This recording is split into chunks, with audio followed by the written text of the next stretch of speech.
सविता भूते ने लिखा है, मैं हमेशा आपके साथ जुड़ा हुआ अनुभव करती हूँ और मुझे लगता है कि आप मेरे बारे में सब जानते हैं। दिन भर व्यस्तता के दौरान भी ये कनेक्टिविटी बनी रहती है। ध्यान के लिए मैं नहीं बैठ पाती, कृपया गाइड करें।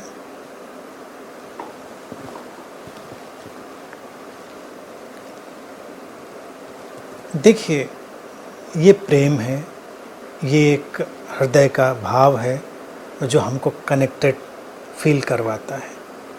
तो ये आपके अंदर भाव है, ये शुभ है। उसका स्वागत करें, उसका सम्मान करें, उसमें जिएं। आपके बारे में सब जानते हैं या नहीं जानते हैं, इसकी कोई आवश्यकता नहीं है। आपको ऐसा लगता है, आपके लिए शुभ है। जीवन का प्रत्युत्तर आता है सहज रूप से, ये सच है। इसके लिए सब कुछ जाना जरूरी नहीं होता। ये जीवन ऊर्जाओं का विस्तार, फैलाव, उनका प्रत्युत्तर का ढंग होता है। तो वो बेशक रहस्यमय ढंग से घट सकता है। तो जब वो घटता है तो उसका स्वागत करें। लिखती हैं कि व्यस्तता के दौरान भी कनेक्टिविटी बनी रहती है, तो ये शुभ है। ये कनेक्टिविटी हमारे हृदय का भाव है। हम जितने सरल होते हैं, जितने सहज होते हैं, जितने संवेदनशील होते हैं, उतना ही हम इस संपर्क का, इस कनेक्टिविटी का अनुभव कर पाते हैं।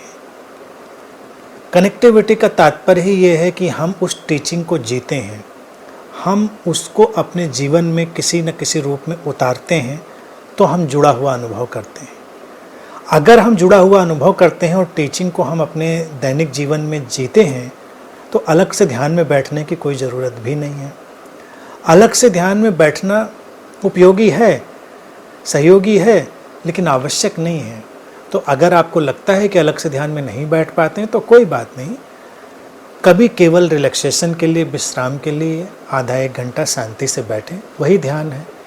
लेकिन मुख्य चीज़ है कि उस शांति से, समझ से, ठहराव से लगातार जुड़े रहना और उस शांति, ठहराव, समझ के साथ अपने दैनिक जीवन के सारे कार्य करना।